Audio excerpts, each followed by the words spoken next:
bonsoir à tous et merci de rejoindre dans cette émission Foi et Raison. Nous sommes très heureux. Une fois de plus, je ne suis pas seul, ici présent, c'est avec le l'abbé Hubert Katawa, à qui j'ai dit bonsoir. Bonsoir, monsieur Daniel. Comment vous vous portez? Je me porte bien. Voilà, comme on l'a dit, l'occasion de faire l'Avent, c'est dimanche qui marque le début du temps de l'Avent, et nous en parlons ce soir. Monsieur l'abbé, l'Avent, c'est ce temps que nous préparons à recevoir notre Seigneur, qui est le prénom qui nous aime. Monsieur l'abbé, vous allez voir. Oui. Le temps de l'Avent est un temps privilégié, un temps fort de l'Église qui nous prépare à rencontrer celui qui vient pour nous sauver, Jésus-Christ, le Fils du Très-Haut. Et c'est pendant 4 semaines que nous allons nous plonger dans cette préparation, une préparation qui n'est pas passive, une préparation active, une préparation qui est aussi l'expression de notre foi et de notre espérance. Monsieur l'abbé, vous l'avez si bien dit, nous, pendant 4 semaines, nous allons effectivement être à l'attente de notre espérance, de notre foi. Et monsieur l'abbé, nous sommes chrétiens. De prime abord, comment nous devons, je dirais, quelle attitude nous devons avoir pendant ce temps, quel comportement adopter? Voilà, pendant ce temps, l'Église nous invite à veiller. Veiller signifie ne pas se laisser distraire par tout ce qui nous entoure, ne pas s'endormir, ne pas se laisser envahir par tous les soucis de la vie quotidienne. Nous devons veiller, mais veiller dans la prière, veiller dans l'espérance et surtout veiller avec un cœur plein de désirs. Quand je parle du désir, il s'agit du désir de rencontrer le Seigneur qui vient. Et cela nous pousse à nous tourner vers l'avenir, parce que quand nous parlons du temps de l'Avent, le Seigneur ne nous demande pas de regarder en arrière. Le temps de l'Avent nous pousse à nous tourner, à lever les yeux vers l'avenir, le Christ qui vient, et c'est à nous d'aller à sa rencontre. Et nous sommes pleins d'espérance parce que il nous apporte la paix, il nous apporte la joie, il nous apporte la vie. Nous savons que c'est dans un contexte difficile que Christ est né de Bethléem. Aujourd'hui, c'est la situation du Congolais chrétien ici dans notre pays devient de plus en plus difficile à tenir. Vous avez parlé, monsieur l'abbé, justement de cette espérance, de regarder vers l'avenir, de ne pas prendre en compte situations de la vie qui, des fois, nous écartent un peu de cette espérance. Et on se pose la question, aujourd'hui, comment tenir, comment lever les yeux, regarder l'avenir, regarder le Christ, se dire qu'effectivement, il y a de l'espérance. Voilà.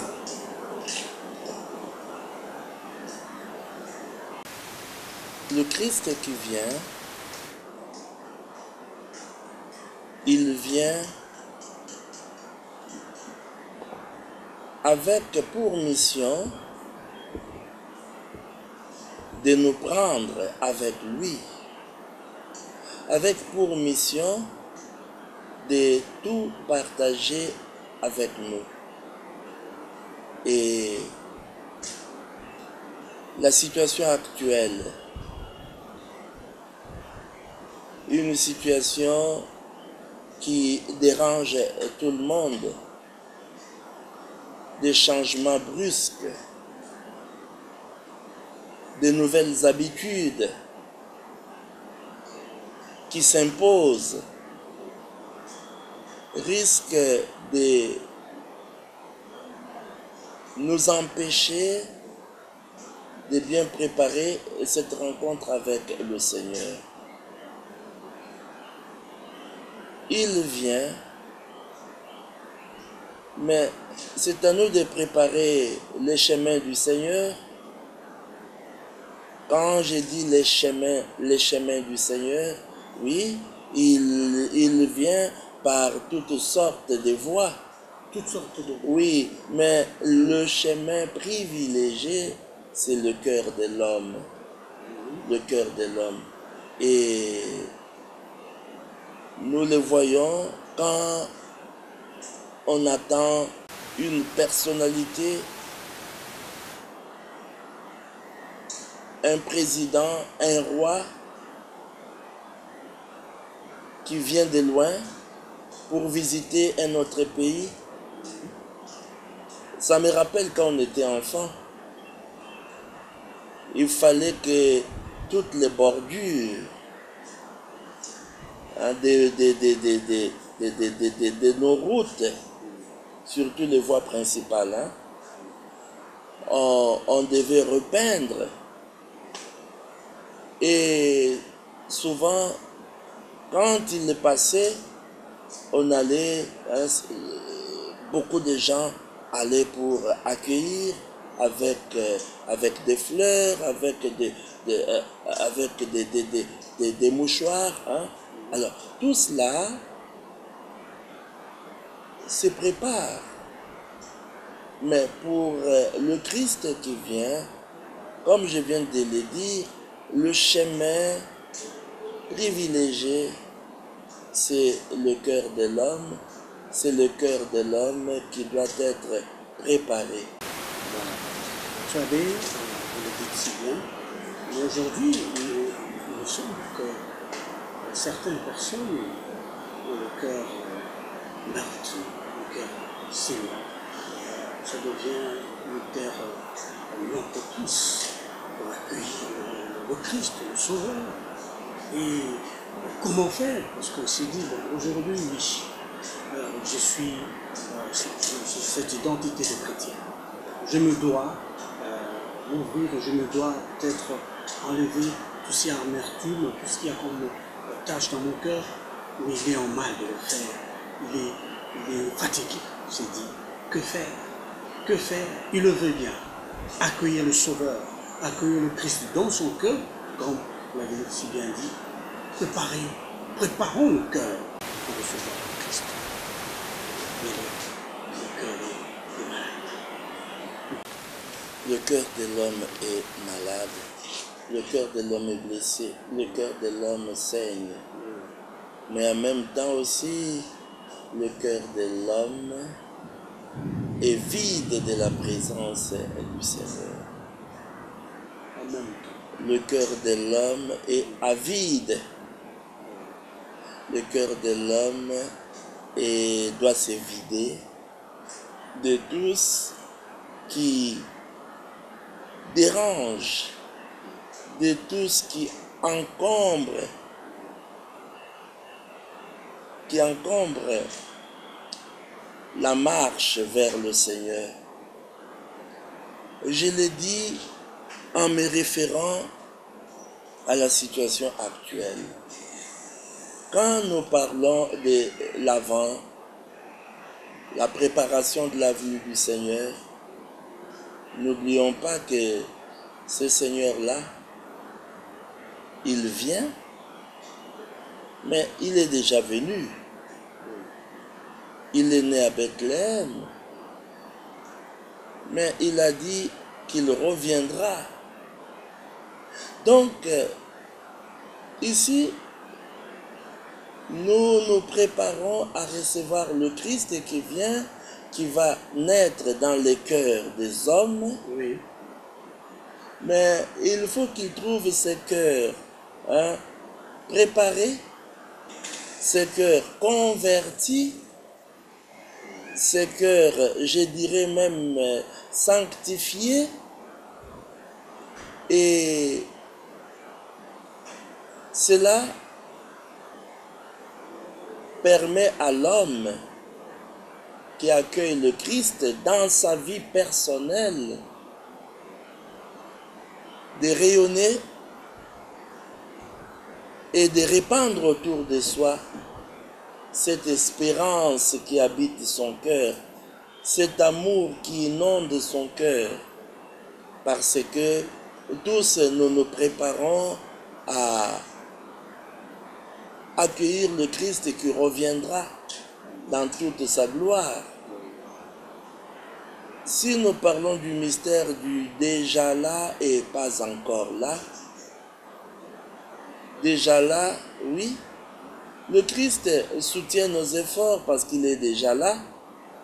Nous les rencontrons, nous les recevons dans l'Eucharistie, la Sainte Eucharistie, mais le même Seigneur reviendra.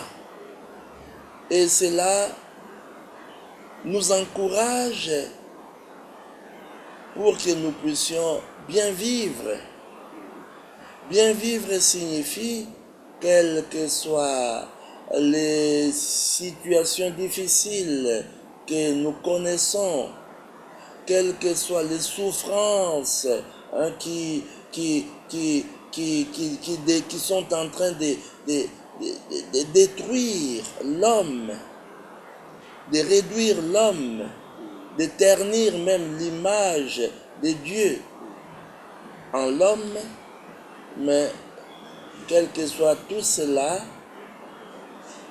la présence du Christ en nous, le Christ que nous recevons dans la parole qui nous est proclamée, le Christ que nous recevons dans l'Eucharistie, c'est cette présence qui nous permet de tenir bon. Parce que quand nous parlons de l'avant, oui, le Seigneur viendra, mais qu'il nous trouve en train de veiller, qu'il nous trouve en train de nous occuper positivement. Alors, en train de veiller, ça signifie que nous n'allons pas permettre que le mal puisse prendre place dans notre vie. Nous n'allons pas permettre que nous soyons emportés par le sommeil de l'indifférence. On peut même parler de l'indifférence religieuse, le sommeil de la paresse. Quand je parle de la paresse, je vois souvent ce qui arrive à nous autres chrétiens, le bien que je peux faire aujourd'hui, je dis je le ferai demain. Je le ferai demain. Et demain, malheureusement, je serai obligé de faire autre chose. Et une façon de dire que, au fond,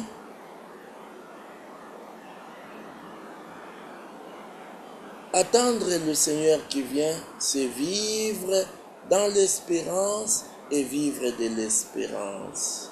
Vivre de l'espérance. Oui. Monsieur l'abbé, vous avez parlé de vos propos de la prière d'être en éveil, d'être dans une position positive chrétienne, ou dans cette période. Et en tant que chrétien, il nous arrive de participer aux messes, de fonctionner en tant que chrétien dans le service de l'Église. Mais dans sa vie privée, comment être pleinement en temps Christ qui vient. Mais quand nous parlons de la vie privée, le chrétien ne s'appartient plus. Le chrétien, au fond, n'a plus de vie privée. Le chrétien ne peut pas dire, bon, ma chrétienté, c'est comme un habit. Ici, je suis chrétien, et de l'autre côté, je suis monsieur tout le monde. Non. Le chrétien ne s'appartient plus. Partout où il se trouve, il doit être lumière. Et c'est plutôt, quand vous parlez de la vie privée, et peut-être vous voulez parler de la vie que nous menons, peut-être loin du regard des autres, au sein de notre famille, hein, peut-être dans un petit cercle d'amis, hein, ma vie privée. Mais au fond, c'est plutôt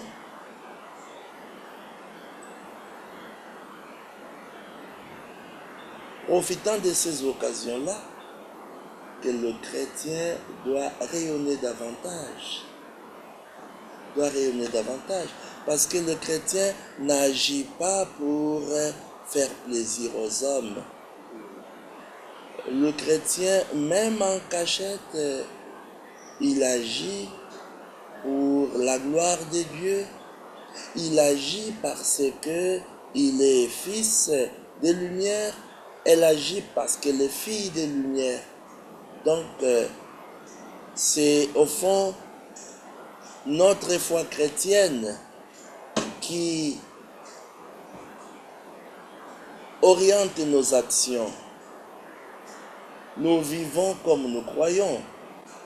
Alors nous croyons en Jésus-Christ. Nous le reconnaissons comme fils bien-aimé du Père, notre Sauveur, notre modèle. Il veut et a même décidé de nous associer à sa mission. Alors le chrétien, dans tout ce qu'il fait, dans tout ce qu'il dit, et même dans ce qu'il pense, il reste chrétien. C'est-à-dire, c'est l'esprit de Dieu, l'esprit d'amour, c'est cet esprit-là qui doit être véhiculé, hein, dans tout ce que nous sommes et tout ce que nous faisons. Monsieur l'abbé, vous avez parlé justement de chrétien n'est pas des éprouvés, le chrétien doit être lumière. Et je vais poser une question, monsieur l'abbé. Est-ce que l'attitude simpliste ou la simplicité est un signe de gloire, un signe d'élévation?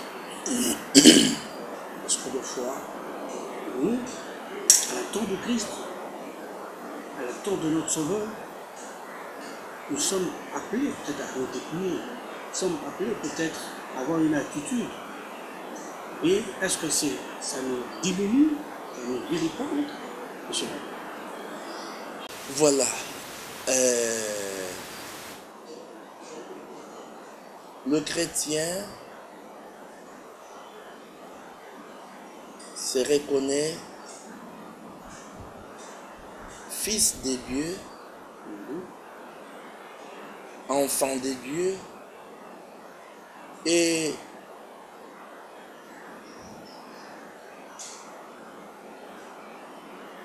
quand il fait ce qui est recommandé par Dieu, ça l'honore, ça l'élève, ça les grandit. Ça les grandit. Nous ne nous rendons pas compte que nous, chrétiens, quand nous parlons de notre vie, nous ne faisons pas attention à notre identité, notre véritable identité. Le Christ vient, mais il vient, il prendra chair en entrant dans le monde, non? Il prend chair, Dieu fait homme, mais c'est aussi pour nous diviniser. J'aime bien quand le prêtre célèbre la messe, non? Comme cette eau se mêle le vin pour le sacrement de l'alliance, puissions-nous être unis à la divinité de celui qui a pris notre humanité. Il a pris notre humanité et il nous a divinisés. Hein? Et voilà, nous sommes enfants de Dieu dans le Christ et c'est un honneur que d'être appelé enfant, mais pas n'importe quel enfant, enfant de Dieu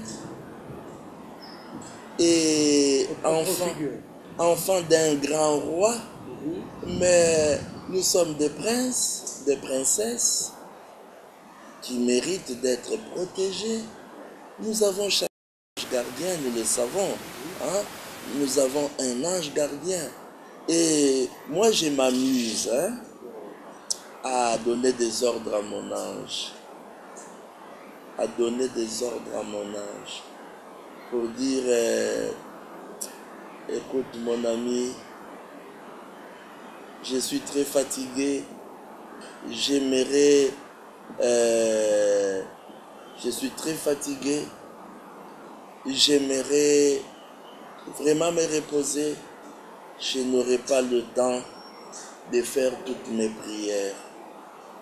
Voilà pourquoi je te demande de faire ces prières-là à ma place, de les faire pour moi. Et les anges sont heureux et se sentent utiles parce que leur bonheur, c'est de servir. Leur bonheur, c'est de rendre heureux. Voilà pourquoi, ici, je reviens sur la grandeur de l'homme. L'homme n'est grand que quand il s'abaisse devant Dieu. L'homme n'est grand que quand il s'abaisse devant son frère pour laver ses pieds. L'homme n'est grand que quand il s'abaisse devant l'enfant pour l'écouter attentivement. Parce que, vous savez, avec la taille d'un adulte, l'enfant a peur. L'enfant, comment pourra-t-il vous regarder en face? C'est à vous de vous abaisser. Oui, mais le Christ qui s'est abaissé, mais c'est en s'abaissant qu'il a été élevé. Voilà pourquoi je dirais, pour nous chrétiens, d'ailleurs, le chrétien doit se considérer l'égal des autres. Le chrétien n'est pas plus grand que les autres. Et ça me pousse à redire ce que tout le monde sait déjà, que nous sommes égaux en identité chrétienne. Moi, je suis prêtre, mais prêtre ne signifie pas que je suis plus grand que les autres. Le sacerdoce n'est pas une promotion sociale. Le sacerdoce me pousse à être au service des autres, à être disponible pour les autres. Et voilà. Je l'avais, nous saisissons une chose, quand vous dites que être chrétien, nous sommes tous égaux, et le Christ a démontré en se dépouillant, en sans notre humanité. Je voudrais revenir, parce que c'est tellement capital pour nous, qu'on a une forme de suffisance de foi. Je suis chrétien, je suis à l'attente de Christ le Sauveur, et là, alors, bon, mais qu'est-ce qu'on peut en tirer de cette humilité, de cette humanité, pour véritablement agir en chrétien, agir pleinement? Parce que deux fois, on se dit, bon, oui, j'ai le Sauveur avec moi, mais est-ce qu'en faisant du bien aux autres, en s'humiliant aux autres, on a peut-être l'impression qu'on s'est diminue, et vous l'avez insisté, vous l'avez bien dit, c'est le contraire. J'aimerais revenir un peu, que nous revenions un peu sur cet aspect de choses. Alors, moi je vois plutôt le service à rendre. Le service à rendre. Quand un chrétien s'engage à faire le bien au nom de Jésus-Christ, visiter les malades. Mais visiter les malades, il y a des malades qui ne sont plus capables de se laver, qui ne sont plus capables de se nourrir. Mais faire cela signifie simplement se mettre à la place de l'autre qui est dans le besoin et qui n'attendait que cela, une main secourable. Moi, j'aimerais plutôt attirer l'attention de mes compatriotes, parce que chez nous, nous voulons tous être applaudis, être considérés, et nous réduisons la grandeur aux vêtements, aux biens matériels, une belle voiture, une belle maison, la grandeur de l'homme. Et j'ai vu sous d'autres cieux comment un officier supérieur, un colonel, oui, un militaire, tous les jours, il terminait son travail à 17 heures. Dès qu'il quitte son bureau, il va à l'hôpital. Il fait le tour des salles.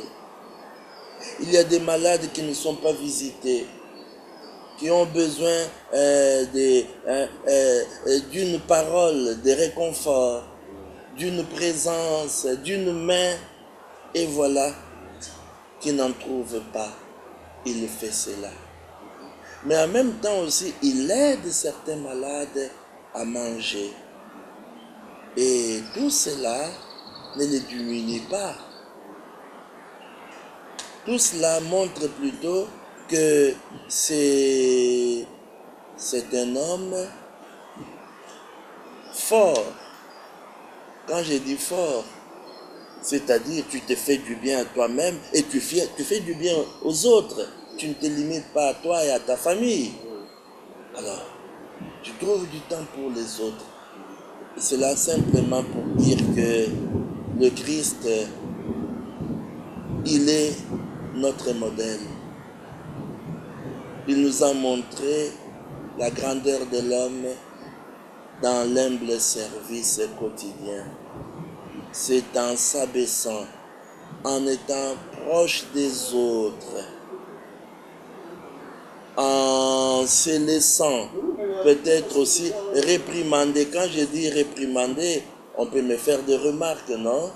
On peut me parler, on peut m'orienter autrement parce que je m'étais trompé. Cette humilité-là fait notre grandeur. Peut-être mon point de vue n'était pas correct. Un autre donne son avis et je trouve ça meilleur. Alors j'adopte. Mais c'est aussi être grand.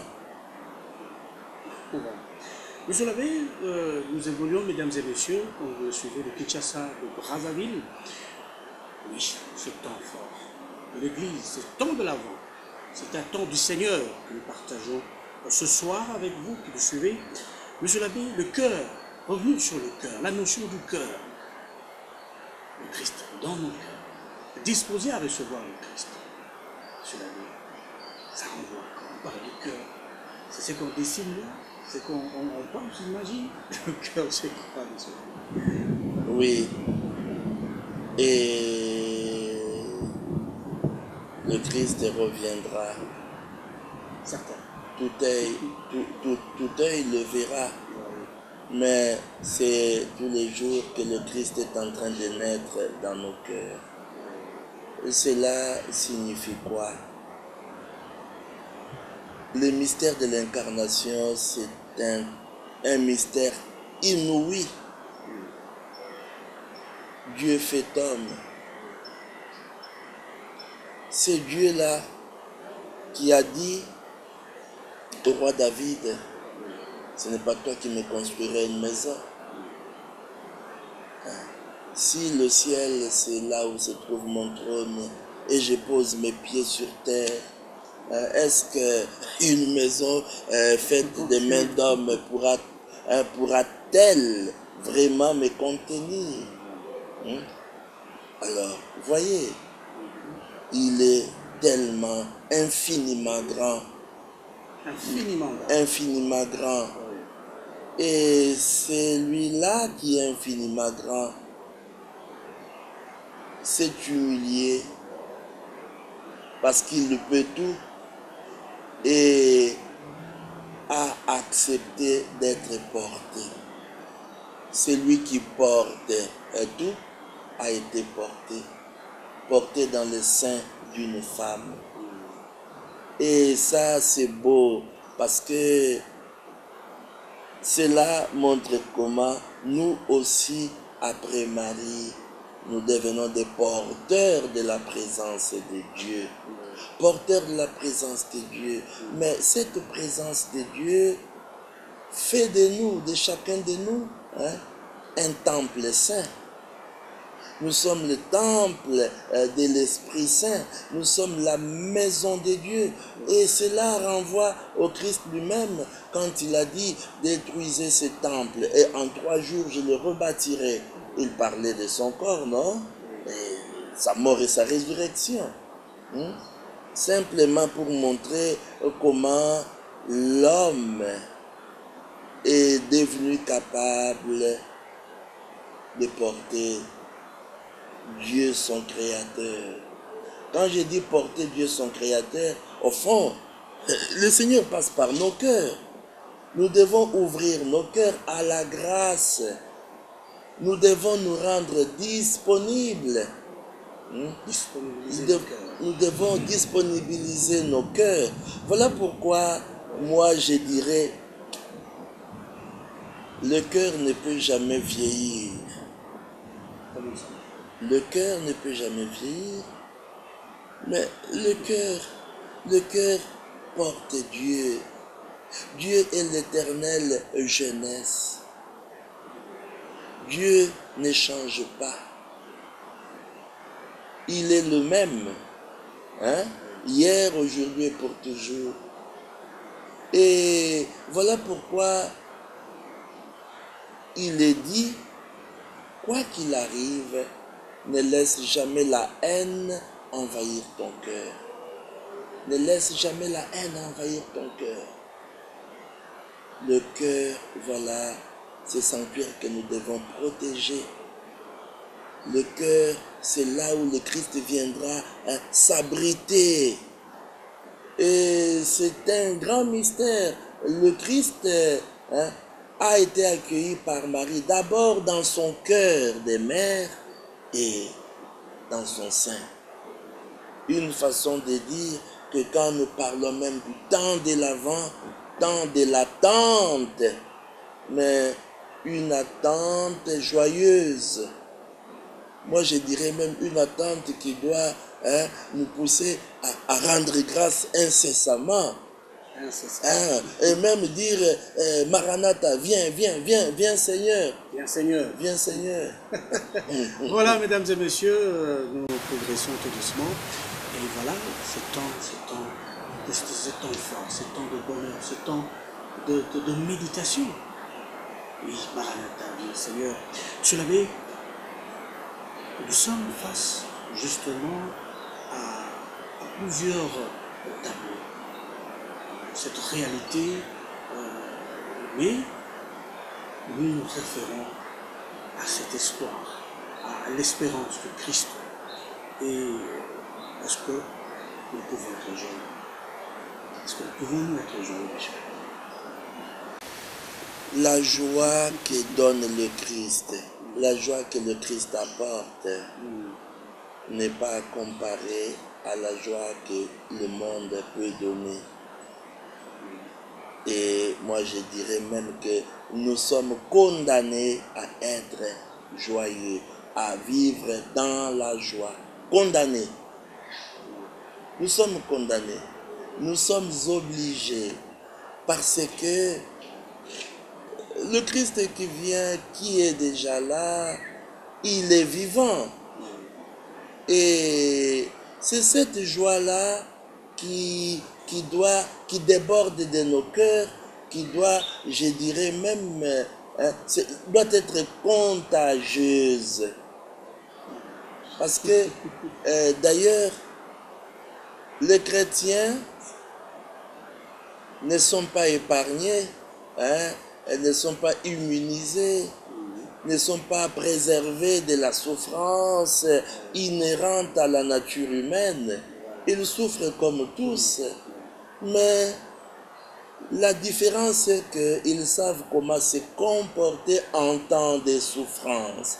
Ils savent comment se comporter en temps de crise. Ils savent comment se comporter en temps de Covid. Et ça, c'est très, très important. Hein? Alors, voilà, il y a un autre exemple. Les apôtres, ils ont annoncé le Christ. Ils ont été arrêtés. Ils ont été mis en prison. Après, ils ont été fouettés et relâchés. Mais il est écrit, on les a relâchés, mais ils sont partis tout joyeux, heureux d'avoir été trouvés dignes de souffrir pour le Christ. Ah, la joie dans la souffrance. Voilà pourquoi nous chrétiens, si nous ne rayonnons pas de la joie du Christ qui est en nous, le Christ vainqueur, le Christ toujours présent, si nous ne rayonnons pas, comment nous pouvons aider les autres à croire en lui, à se convertir, à l'aimer, à les suivre, hein? Donc, la présence de notre Seigneur transforme tout. Quand on porte le Christ, on ne peut pas cacher cette présence. C'est cette joie-là qu'on retrouve même sur le visage d'un mourant. Il va mourir, mais on voit son petit sourire, son beau sourire. Hein? La joie d'être chrétien, la joie d'appartenir au Christ, la joie d'être enfant de Dieu. Ça reste Intact. Rien ne peut troubler cette joie. Voilà. Monsieur l'abbé, nous sommes arrivés au terme de notre entretien de ce soir, où véritablement nous voulons être connectés à cette période. 4 semaines à l'attente du sauveur. Notre message, ceux qui nous suivent ici à Kinshasa, ceux qui nous suivent à Brazzaville, aux environs de Kinshasa, votre mot, pour véritablement puisse entrer dans cette attente de notre Seigneur. Voilà. Nous devons, nous chrétiens, nous considérer comme des veilleurs. Des veilleurs. Des veilleurs. Et des sentinelles. Hein? Alors, un veilleur ne peut pas se laisser gagner par la torpeur. Et pour nous, je dirais la torpeur des habitudes. Non. Ah, nous avons toujours fait cela de cette façon-là. Non. Et nous avons peur du changement. Tous nous avons peur du changement. On ne sait jamais. On est habitué à faire autrement. Et le Christ qui vient, mais il apporte les changements. Une vie nouvelle. Hein? Une vie nouvelle. Donc, un veilleur ne peut pas se laisser gagner par la torpeur des habitudes. Il ne peut pas se laisser gagner par le désarroi, je dirais même, hein, de ce temps qui change. Quand je dis de ce temps qui change, j'ai gagné beaucoup plus et maintenant je viens de perdre mon emploi. Comment voulez-vous que je sois charitable? Oui, mais je peux orienter ma charité autrement. Ma charité ne signifie pas seulement donner quelque chose. Ma charité peut aussi être une présence qui console, une parole qui conseille, qui oriente positivement. Hein?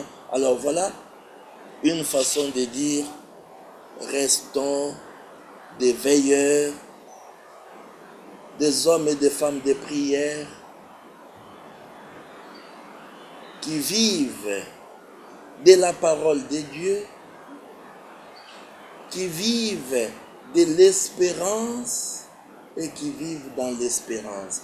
Parce que avant signifie tous nous sommes tournés vers l'avenir, vers le Christ qui vient. Et nous allons tous à sa rencontre. Et nous nous préparons pour les rencontrer. Et nous voulons chacun l'accueillir. Et ce sont nos cœurs qui doivent être convertis.